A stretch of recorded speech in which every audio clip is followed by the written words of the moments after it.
So, again today there is a Dhamma talk by Ajahn Chah, and the title of the Dhamma talk is Tucho Pothila, and in English it's again says Venerable Empty Scripture. The background of why this person Tucho Pothila was called a Venerable Empty Scripture is a story at the time of Buddha, and the story will come in the following slides. Moving to the next slide. So the talk by Ajahn Chah starts with this comparison between Amisa Puja and Patipati Puja. And Amisa Puja, the way generally sometimes what we do is that whenever we go to temples, we do our offerings. So these offerings which we do at the temple, they help support the monks and overall Sangha in the temple. So this is what is Amisa Puja. It has its own advantage of supporting the community. Similarly, there is an another example which Ajahn Chah gives is that I think on special occasions the lay persons come and take this vow of this vow sila, and then practicing restraint. But many times what happens is that these vows which are taken, they are taken more in ceremonial terms. They are not taken in true terms of internalizing them and trying to follow their real meaning. So that's where this term Patipati Puja comes, where this is understanding the real essence of Buddha's teaching and trying to follow that. So this is the offering of practice cultivating to restraint, concentration and wisdom. That's so as this is a real way in which we can support Buddhism. That's what comes out in the talk by Ajahn Chah. And then this is it. In that famous verse which Buddha recites just before he dies, and when the Buddha is lying down and the flowers drop down from skies, and Ananda says, see, the Devas are worshipping you. So he says, Imaya Dhamma Dhamma Patipadya Buddham Pujeni Dhammam Pujeni Sangham. This is not the way you worship the Buddha. Imaya Dhamma Dhamma Patipadya. By walking on the path from the gross to the subtle, that's how you worship the Buddha. So that's the same thing which he did. Yeah. And as Ajahn Chah loves, he gives various similes, and in this talk also he gives many similes to send across the message. And the first simile he tries to equate Buddhism with a tree, and by tree he means a tree which has roots, then it has trunk and the branches, the twigs and the leaves. So I'll just read this simile directly. A tree has roots, a trunk, branches, twigs and leaves. All the leaves and branches, including the trunk, depend on the roots to absorb nutrient from the soil and send it out to them. In the same way, as the tree depends on the roots to sustain it, our actions and our speech are like branches and leaves which depend on the mind, the root, absorbing nutriment, which it then sends out to the trunk, branches and leaves. These in turn bear fruit as our speech and actions. Whatever state the mind is in, skillful or unskillful, it expresses that quality outwardly through our actions and speech.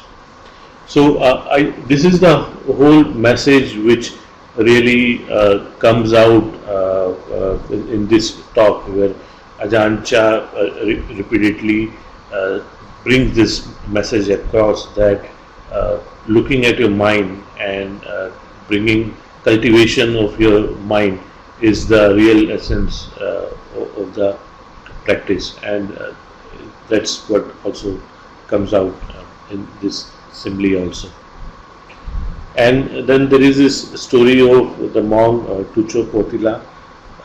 So it's said that at the time of Buddha there was this learned monk Tucho Potila, and he was heading the 18 monasteries, and he was very learned, probably in his. His name was something else.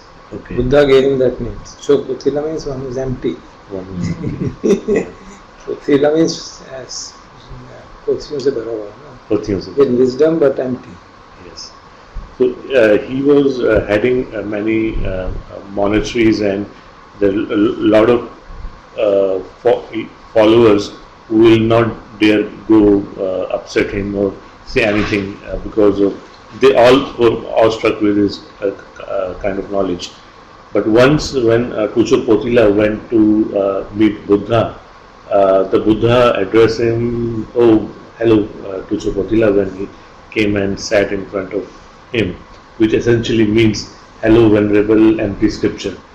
And at the time when this fellow was leaving, again Buddha addressed him, "Oh, you are going by venerable empty scripture."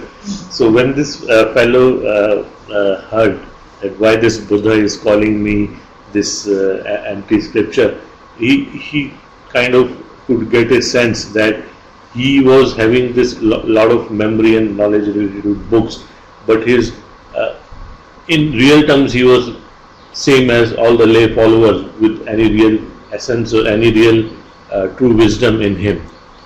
And so he set out this task that I also need to get this real essence of the teaching of the Buddha. But there was this problem which came in front of him, because he was so popular and he was heading so many monasteries. Any of his followers or disciples who might be enlightened but will still not dare make him as a student because of his stature and rank. And generally this is a practice in India, that we now try to oppose sometimes teachers. So, between the teacher and the student there comes this divide. Then this Tucho Potila found a young novice monk who was enlightened, and he went to that monk and asked him that he wants to get the real essence of the teaching of the Buddha. And that young monk agreed that yes, you can practice with me, but I want to make sure that you have discipline, resolve, and you are steadfast, and you are committed for the teaching. And Tucho Potila agreed that yes, I am in this regard. And that young monk asked him to wear his all the robes, which probably he had some expensive robes also. And when the Tucho Potila had put on all the robes, then there was this muddy bog, the pit probably filled with a lot of mud and water. And he asked Tucho Potila to go inside this muddy bog and just jump inside it. And Tucho Potila then did the same thing. He just went in the muddy bog and started jumping in it, and he jumped till that time when all his clothes were completely filled with mud. And this gave the impression to the young monk that yes, Tucho Potila has really energy and resolve to study and understand the real essence of the teaching. And then he gave this teaching to Potila, and so the teaching which he gave to Tushar Potila actually is in slide number 6, but if you just cover the slide number 5, so eventually when Tushar Potila practiced as per the teachings, he could really get the essence of Buddha's teaching. And I've just captured from the top, the lying mind is one to watch. This is the one which leads us into extremes of happiness and suffering, and causes us to endlessly spin around in the cycle of samsara, with its pleasure and pain, good and evil, all because of this one. Tushar Potila realized the truth and grasped the essence of the practice, just like man grasping the tail of the lizard. He saw the working of the deluded mind. Okay. So coming to slide number 6, really what was the teaching the young novice monk gave, which helped Tushar Potila realize. So again, this is given with the help of an example. And the example is that suppose there is a mound of termites, and there are 6 holes in the termite mound, and a lizard is inside the mound, and you have to catch the lizard. How will you catch? And the way given out is that you will close the 5 holes, and you will just keep one hole open, and you will watch that one hole, and as soon as the lizard comes out, you will kind of grab the lizard. Now, what are these 5 holes, and what is this one hole? These 5 holes stand for the 5 senses.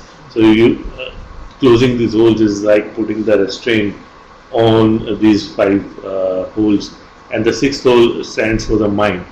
And the practice is to essentially use Sati Sampajanya to observe what's arising in the mind, and that's the way to gain the knowledge and the wisdom. So I'll just read this second paragraph from here. Observing the mind is like this: closing of the eyes, ears, nose, tongue and body. We leave only the mind. To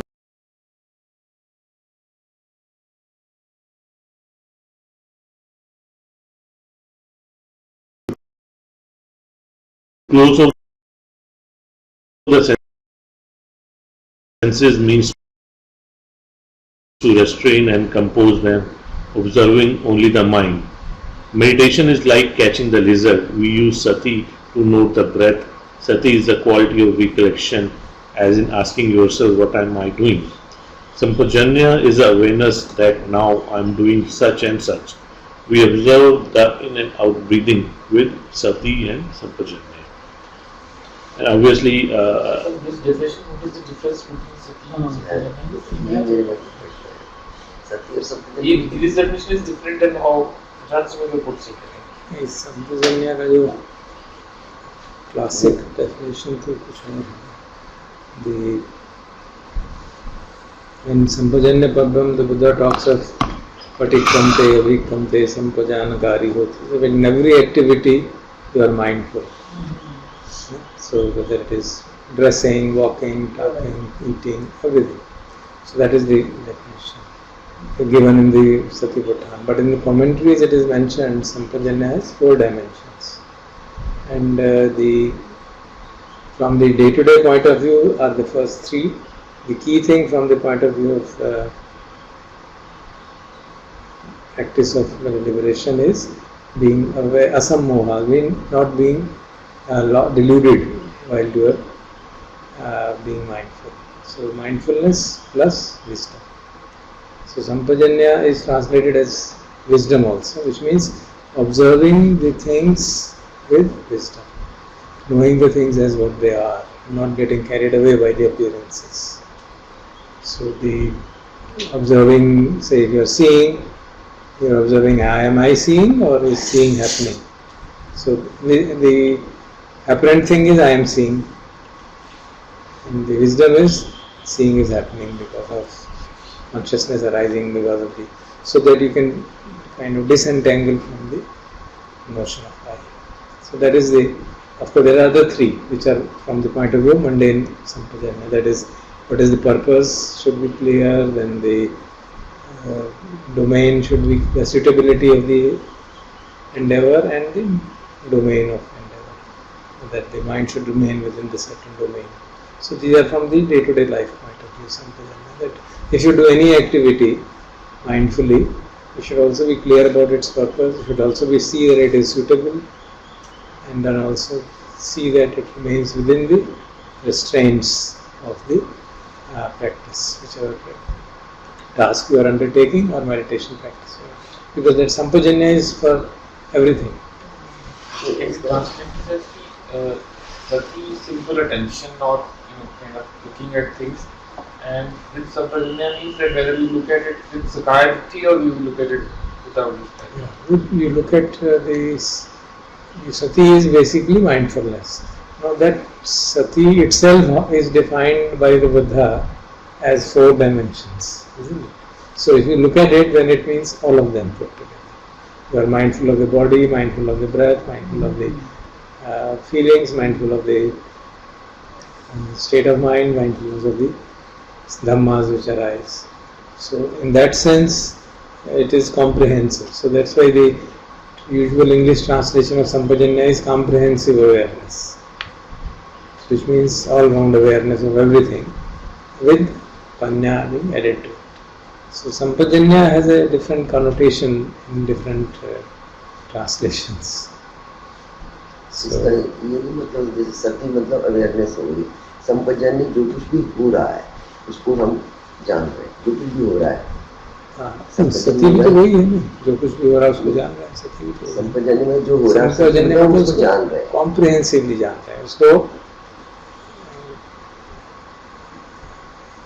जो wisdom के साथ जान रहे हैं। Wisdom किस sense में कि उसको समझ रहे हैं, जैसे मैंने बोला जैसे हम देख रहे हैं, हमें लगता है ना मैं देख रहा हूँ, तो ठीक है, काम सामान्यता तो यही कहेंगे।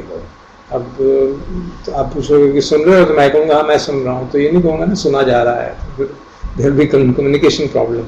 सो कन्वेंशनल लेवल पे तो ठीक है, but we should have that clarity that things are happening, देखा जा रहा है, सुना जा रहा है, so that we can kind of, जैसे इन्होंने कहा कि साइकाइट्री से हटके हो, डिल्यूजन से हटा हुआ है। Delusion in various sense, delusion कई तरह से हो जाता है ना, सो वो जो डिल्यूजन है उससे हटा हुआ हो, तो उसको संपजन्य का वो कैरेक्टरिस्टिक भी है। कमेंट्रीज में वो कैरेक्टरिस्टिक, 4 कैरेक्टरिस्टिक वो बताया गया है। सम्मोह, that there should be no सम्मोह, there should not be delusion. While you are being mindful, you can be deluded. Give an example of the. You can take it personally, simplest things. नहीं, not only that. मेरे चित्त में द्वेष है, अरे बाप रे, मेरे चित्त में द्वेष जाग गया, मतलब मेरे से अंदर द्वेषी द्वेष जागता रहता है। द्वेषी द्वेष। Yes. And Wisdom is knowing. Wisdom is knowing that it is a phenomena, conditioned phenomena. Yeah. It's not mine. And at that point it becomes something. Yes.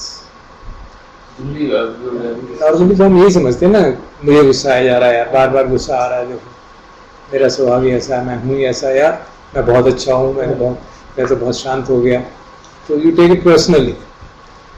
तो जो बुक है ना उसका title, don't take it personally, that's enough, that is the end of simple delusion, don't take things personally. साधना करने में बहुत बार ऐसा होता है ना, जब आप सिंसियरली साधना कर रहे हैं, बैठे हैं 40 दिन से बैठे जा रहे हैं, और फिर भी द्वेष जागे जा रहा है, तो क्या दिमाग खराब हो गया हमारा, सालों से साधना कर रहे हैं, अभी भी द्वेष भरा पड़ा है मेरे के अंदर, मेरे में तो राग ही राग है, मुझे तो द्वेष हटाने हैं, राग हटाने हैं। Then you taken everything personally, then there is no sampajanya. This is only sati.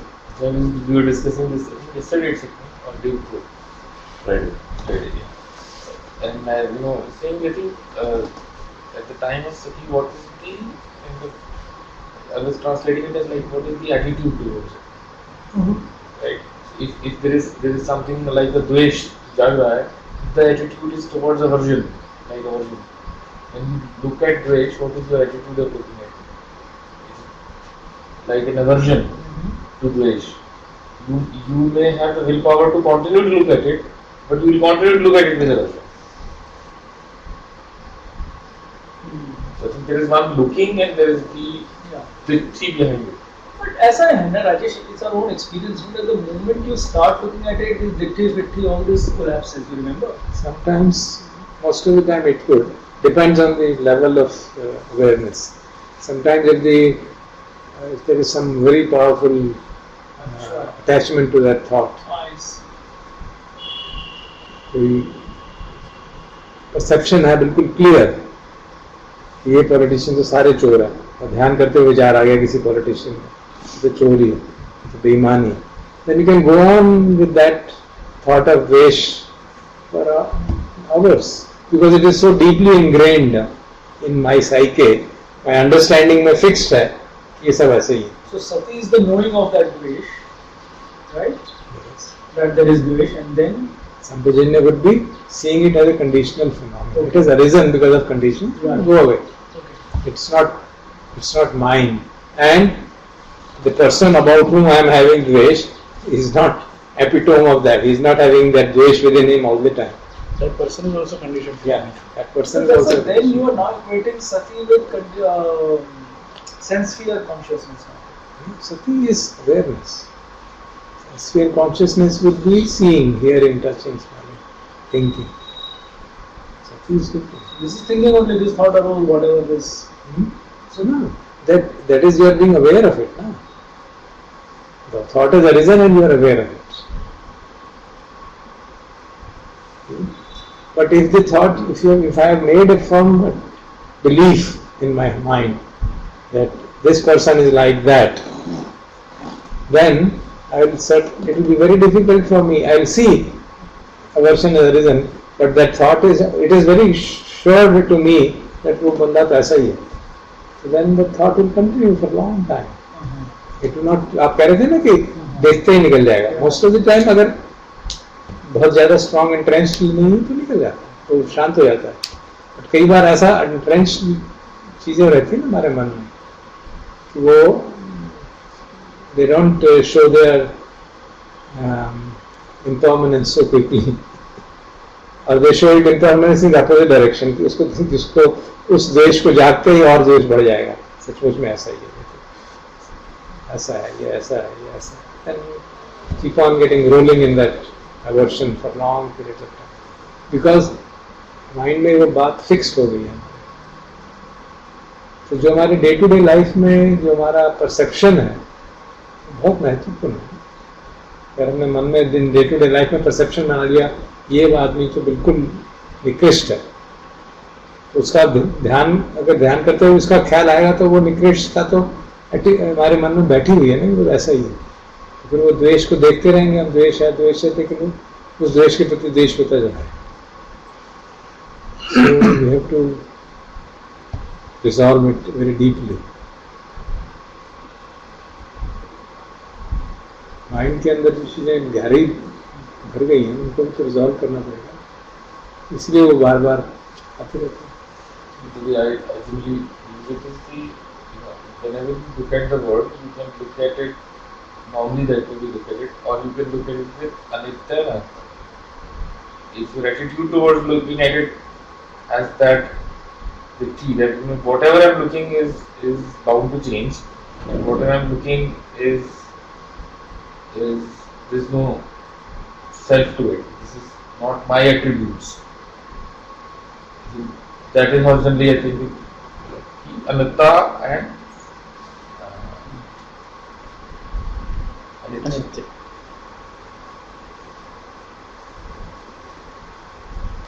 मतलब मैं कई बार अपनी वीकनेसेस को कह दूंगा ये मेरी नहीं है, लेकिन दूसरे की वीकनेस को मैं ये मानूंगा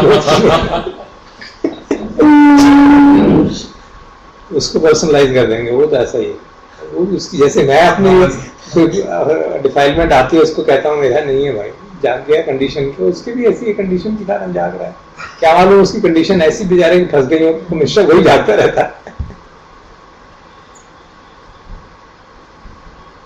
चलो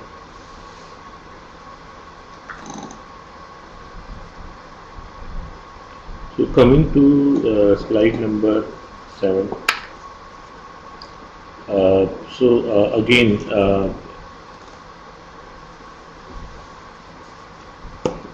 Ajahn Chah gives this distinction of how mind, basically the quality of the mind. So there is this one quality of the mind which says, there is this one quality of the mind which acknowledges, and there is a one quality of the mind which knows. Now what's the difference? In case of the mind which acknowledges, acknowledgement is more like reacting to what's happening. For example, there is sound which comes to our ears, then our mind reacts. First our mind will try to analyze what kind of sound it is, and if the sound is good, it may feel happy. If the sound is more of a noise, then the irritation may come. So this is a mind which acknowledges, and that's our day-to-day mind, and that's what the Ajahn Chah comes is ordinary untrained mind. And then there is this mind with the quality, the one who knows, and there is this knowing of what's happening. For example, when the sound comes, there is this knowing that this is sound, and it actually stops at that. There is no further qualification on the sound and trying to put your thinking on the sound. And as Ajahn Chah says, is the sound arises and we simply note it. It arises according to conditions, not a being, an individual, a self, and us or them. It's just sound, and the mind lets go. And this is a powerful sentence which Ajahn Chah says, that it doesn't disturb us unless we disturb it by thinking. And that's what happens, that most of the time it's our thinking which comes on top of what's happening, and we try to qualify it and start acknowledging, and the loop starts.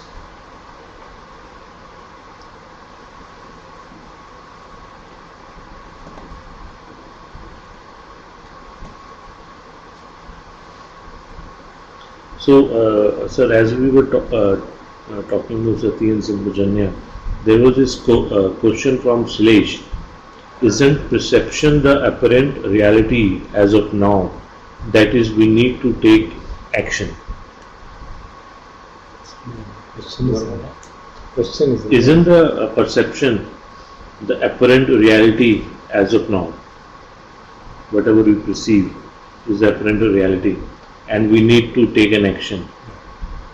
That's the perception is basically a conditionality. Based on our conditioning, we have certain perception. So what appears, how do we interpret it? Depends on our perception.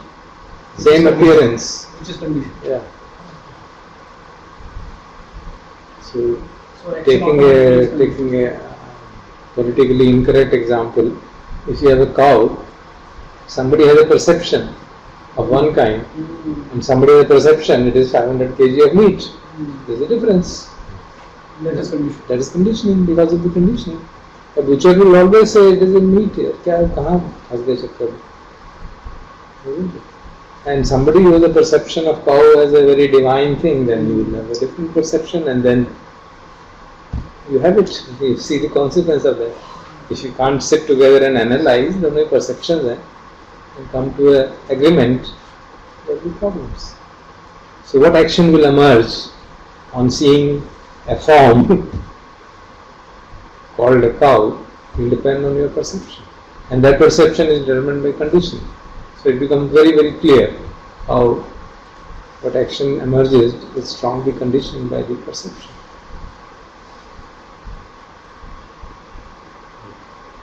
Shailesh, let me know if this answers. Okay, so moving on to he says yes, makes sense. So moving on, again there is another example which Ajahn Chah gives about the difference between developing a body and developing a mind. And he says that in general, if you have to develop a body, you have to exercise it. You have to move it around. You have to like lift weight and jogging and do a lot of running. That's how you uh, bring the strength in the body. But if you have to bring the strength in the mind, you have to bring it to rest. We don't have to move it around, but bring it to halt, bring it to rest.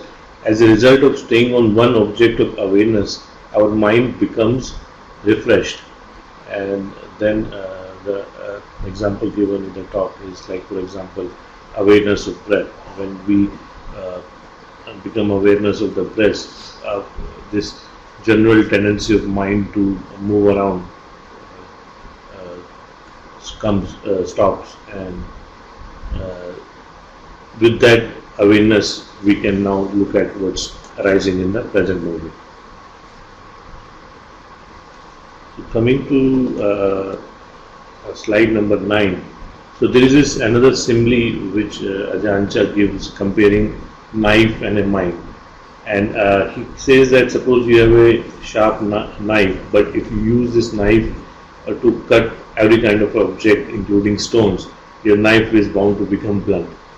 And then same is with the mind. If you let your mind follow whatever sense impressions are happening and trying to react, then obviously the mind will lose all its energy. So I'll just directly read.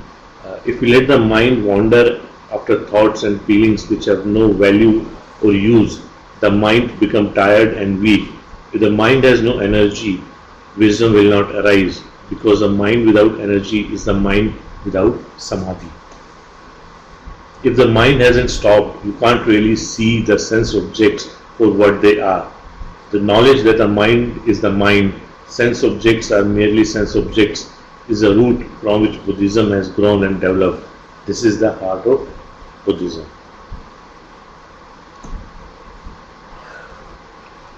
And next gives Ajahn Chah gives the simile of a child's play versus an ignorant mind. And generally, children when they play, they become so the play is so enjoying. They are engrossed in that. And if an adult sees the child's play, sometimes it looks very foolish what the children are doing. But if you try to reason it out with children, they'll say that it's all good, we are enjoying it, we don't see any problem. So as such, the message which Ajahn Chah wants to say is that for children, this is the reality. Because of that reality, they don't see what's beyond. And then this is Ajahn Chah equates with an ignorant mind. So for the ignorant mind, in his ignorance, he is kind of seeing whatever he is doing with the ignorance as the correct thing, and he can't see what's beyond. And so I'll just directly read. A child doesn't know anything. To an adult observing the behavior of the child, the way it plays and jumps around, its action don't seem to have much purpose. If our mind is untrained, it's like a child. We speak without awareness and act without wisdom. We may fall to ruin or cause untold harm and not even know it. A child is ignorant, it plays as children do. Our ignorant mind is the same. Essentially, the message which Ajahn Chah tries to give out is that in this ignorance we are harming ourselves, but we are not able to see this with wisdom. And again, there is this another simile of key of the lock versus the meditation. And he says that even if there is a powerful lock, but if you have the key of the lock, you can use this key to unlock it. And then same is the way you have to treat the meditation. Meditation is a way by which you can unlock and get the wisdom.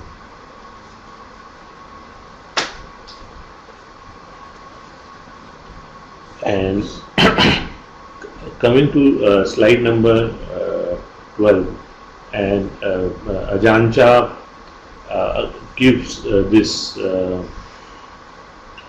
comparison of seeing the body with this mundane eye of the flesh versus mind's eye.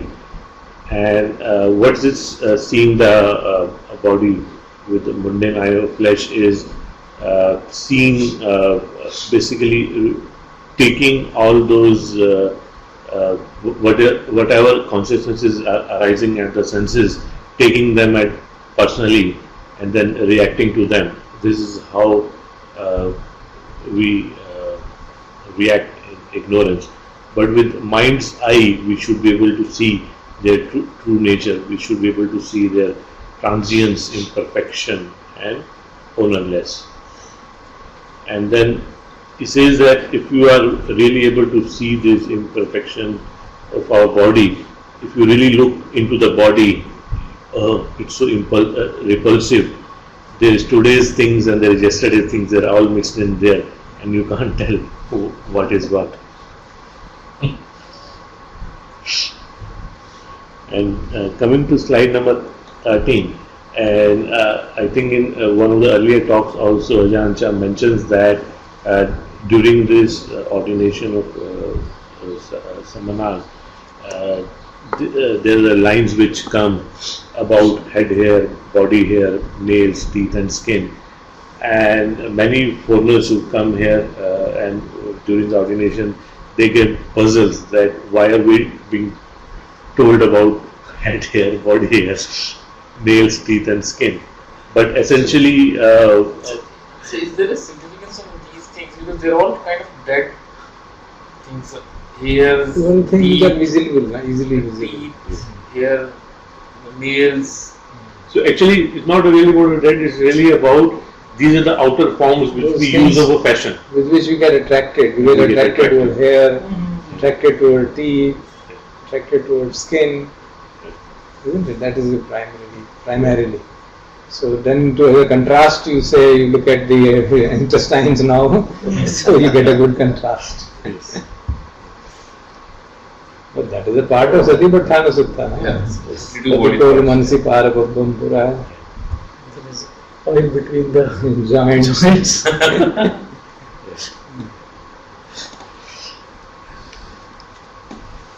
So coming to slide number 14, again there is this another simile which Ajahn Chah gives of a bolt versus letting go. And he says that suppose there is a bolt and our normal ignorant life becomes that we keep on tightening the bolt, and as a result what happens is that this tightening keeps on giving us suffering but we don't realize. And he says that true essence of teaching is to this loosen of this bolt and just make it completely free. And when you make it completely free, it's like letting go and it's like the freedom. And it's like frog boiling example. So I'll just read directly that if you don't know the truth of these things, it's like tightening the screw all the time. It's get tighter and tighter until it's crushing you and you suffer over everything. When you know how these things are, then you unwind the screw. In Dhamma language, we call it arising of the Nibbida, disenchantment. You become weary of things and lay down the fascination with them. If you unwind in this way, you will find the peace.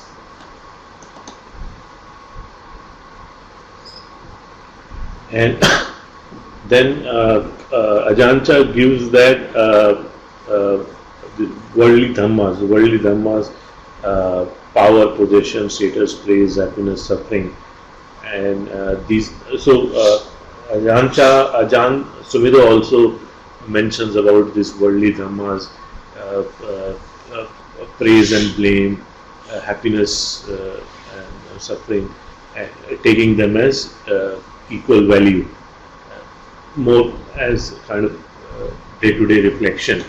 And the message here in Ajahn Chah talk is that we grasp these worldly dhammas and then take them personally, and then we get really lost in them.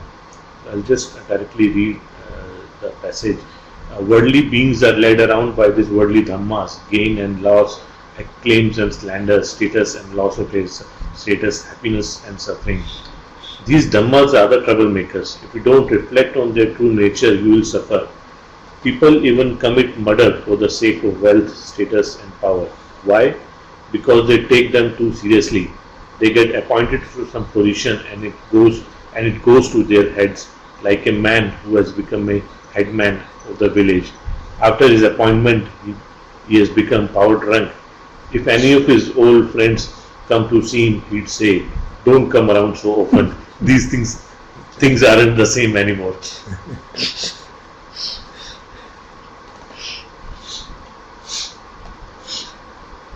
And then in the next slide, number 16, Ajanta trying to send across this message that when we are born, we are only born with Nama and Rupa. And then what happens is that as we become older, we are given the names, and then as we take some job, we keep on getting all those titles and appendages attached to us. We add on the business of Mr. Jones, Miss Smith, or whatever later on. This so is the what he would have said was must be Thai names. The translation has turned into Mr. And maybe Jones. this was given in front of Western audience. This was This given is to Thai. Thai some new audience. Okay. Or maybe the problem of this whole complication is more in the Western people. That is why the names. No, I'm just joking. It was a joke. Yes, Behind his tail. of course. Same. Alpan will tell you about king power. Same or much. What is it? King power. He is that richest person of the richest persons of Thailand. With shops and all this everywhere. He is the benefactor of Ratnaman. अच्छा. इनको उन्होंने बताया था नैनंदन होने से.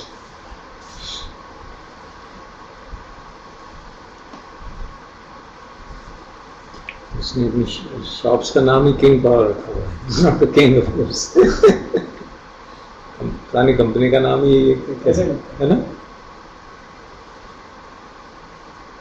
So coming to the last slide, there is this simile which Ajanta gives comparing the training with the trunk of the tree. And what Ajanta says is that a trunk of the tree essentially has a bark, then it has sapwood and the heartwood. And it may feel that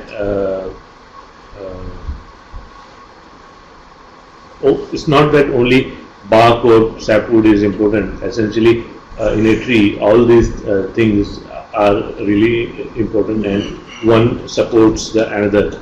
And the outer form of supporting becomes supporting by giving our offerings or helping the monks. Just the outer form of the support, which is the bark and the sapwood of the tree. But the real support is the support with the wisdom, and that's the heartwood. And that's how Ajanta tries to equate bark, sapwood, and heartwood as a seal, samadhi, and panya. And I'll just read. To support Buddhism with the offering of food, shelter, and medicine is good also, but such offerings reach only the sapwood of Buddhism. Please don't forget this. A tree has bark, sapwood, and heartwood, and these three parts are interdependent. The heartwood must rely on the bark and the sapwood. The sapwood relies on the bark and the heartwood. They all exist interdependently, just like teaching of moral discipline, concentration, and wisdom. Moral discipline is to establish your speech and action and attitude. Concentration is to firmly fix the mind. Wisdom is the thorough understanding the nature of all conditions. Study this, practice this, and you will understand Buddhism in the most profound way. So that's the talk by So now it reminds me, I think I have been always wanting that we should read it. Probably we can read it now. There's a sutta called Mahasarvapama Sutta. where this tree example is given of the leaves, the outer barkwood, the bark, and the inner sapwood, outer sapwood, then the hardwood. And Buddha gives that example of how monks can get caught at various levels of attainments and not reach the essence of the teaching. बहुत powerful sutta. I think we should study it someday. That sutta has been spoken after the Devadatta creates the schism in the Sangha. And Buddha tells Devadatta? schism karna, he Ah. gets the Sangha broken into Gets two the and Sangha takes broken. some people along.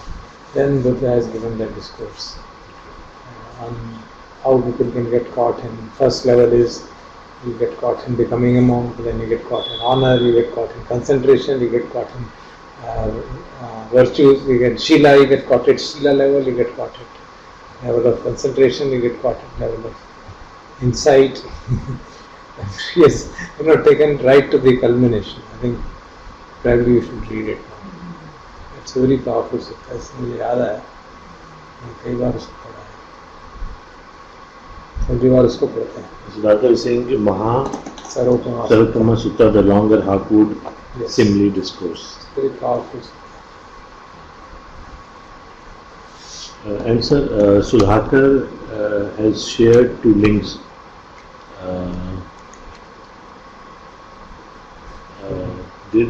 They are the YouTube videos. The first link is for the main event of Ajahn Sumedho's 83rd birthday on July 23rd. I had sent you that link, the 6-hour long video. वही होगा। अभी कल मैं एक और देखा था मेरे से another question answer session. So there are a number of sessions which she has done with different people. एक monks के साथ था, एक वो थानी सारा जो है उसके साथ। मैं भी वही देख रहा था। कल मैं देखा कल एक को मेरे अभयगिरी से नोटिस आया हुआ था कि एक और वीडियो डाला गया है जिसमें इनके मेडिटेटर्स के साथ क्वेश्चन आंसर सेशन, लेकिन उसकी आवाज़ बहुत ही स्लो थी, वॉल्यूम बहुत कम था, पूरा वॉल्यूम करके सुना। So Sudhakar is online, then they should tell us about their experience of Abhayagiri. Sudhakar, please. Participant microphone. हम अपना माइक्रोफोन बंद कर देते हैं और उनसे कहो कि अपना माइक्रोफोन शुरू करके बोलने बताएं क्या हुआ। Sudhakar and Silesh both are there, so they can tell us how is the Abhayagiri monastery, because Arpan is setting up a monastery here. We would like to know.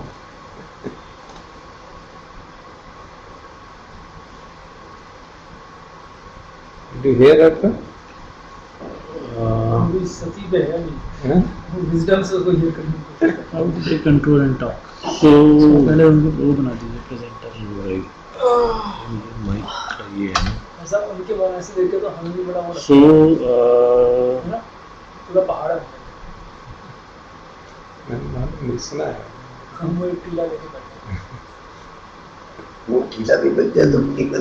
नहीं प्रेजेंटर करने की जरूरत नहीं। आगे Shivalik railway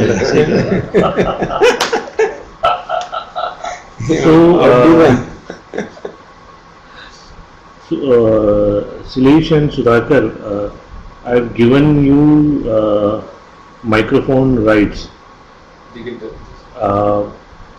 I'll have to take out my microphone. एक बार उनको बोला तो देखते हैं। नहीं वो ये ले लेता है, स्पीकर भी ले लेता है। उसको हटा दो 1 मिनट के लिए। हाँ बट मैं हटा दूंगा। So Then we can chat with them. I'm just removing my microphone. That T-shirt in that program. Microphone में हटा दिया उसने। That's it. तो आप इंडियन कैसे बचाओगे दोस्तों? चलो ना पता चल जाता है। श्रीलंका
दिवस बार केवल नेट के साथ था वो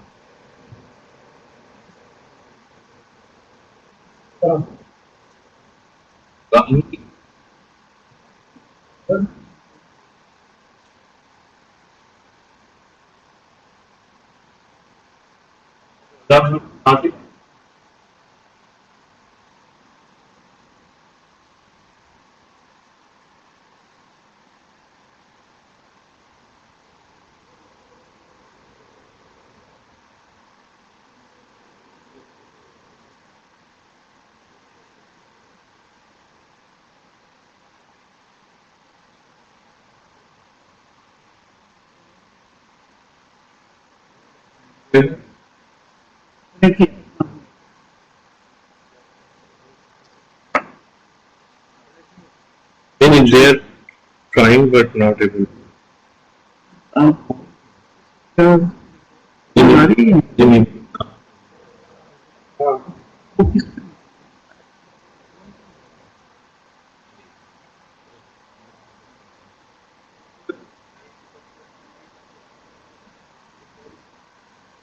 Hello?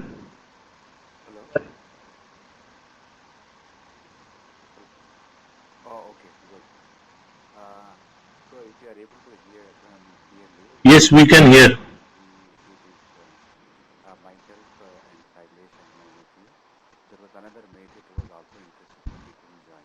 So we we left on Saturday morning and reached there by around 9:30. The first link is actually the first interaction with him. He's answering some questions. Uh, some people are not able to hear clearly. Okay. So how about now? Can you hear better now?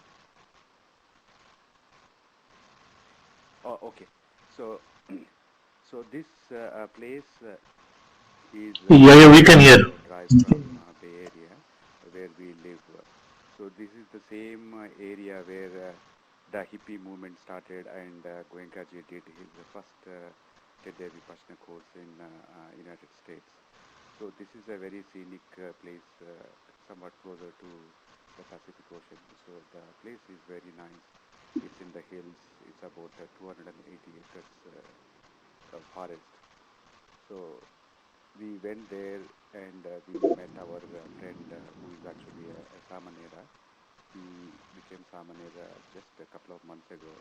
Before that, he was Anagarika for a year and a half.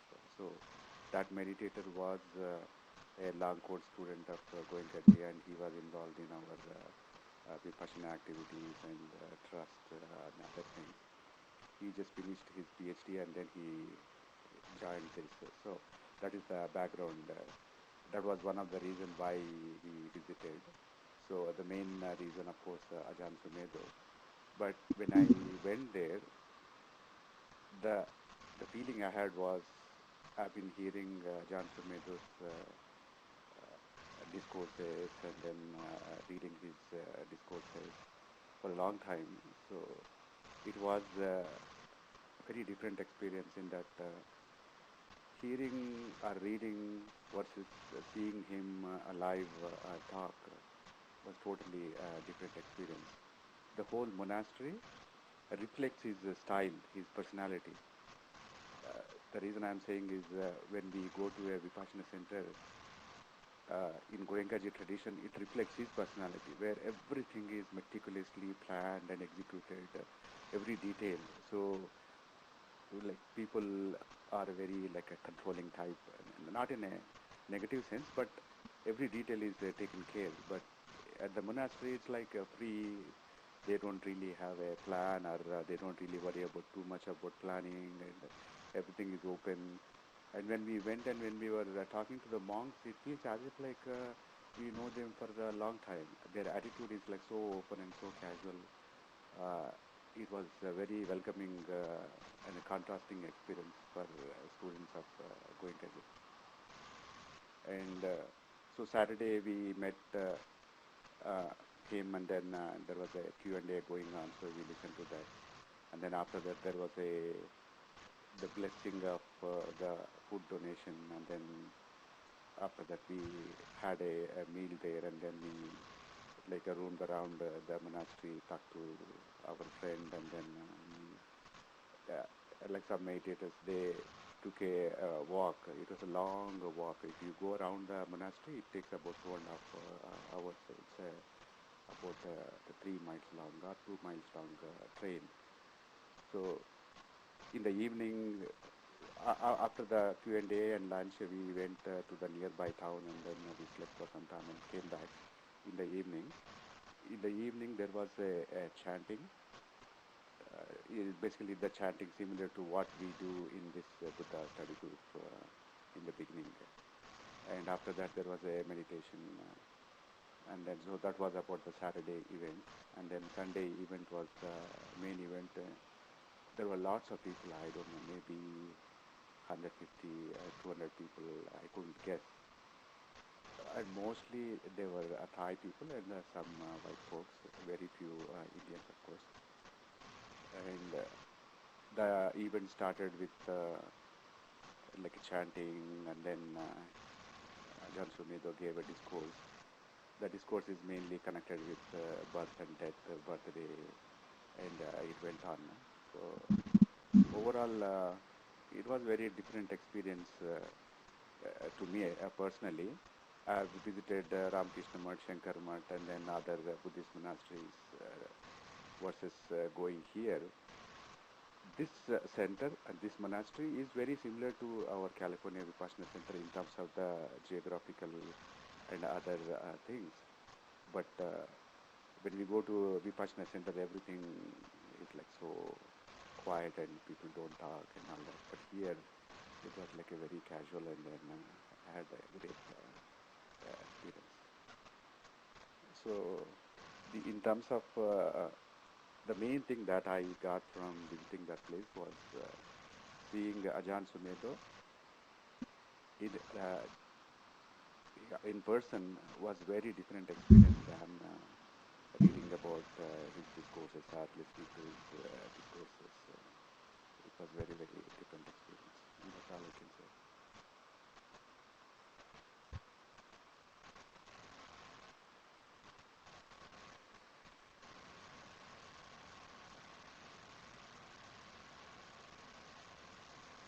Thank you, Sudhakar. Thanks for sharing your experience. Maybe Silesh, if you have some words, you can also share with us.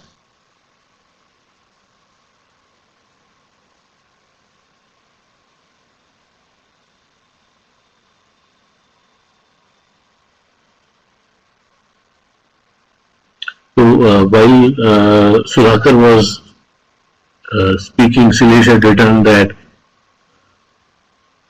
280 acres of land portion given by Chinese-based Buddhist center nearby called a city of 10,000 Buddhas, and all smiling all the time, mind-blowing. As I said on the Facebook, Q-Animus 2 days, chilled and joyful. His presence was the key.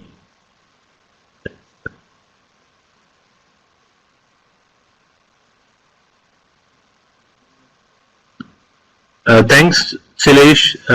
Thanks, Sudhakar, for sharing your experiences with us. Thanks. If anybody has any more questions, we can take that. Else we'll close the session for a day.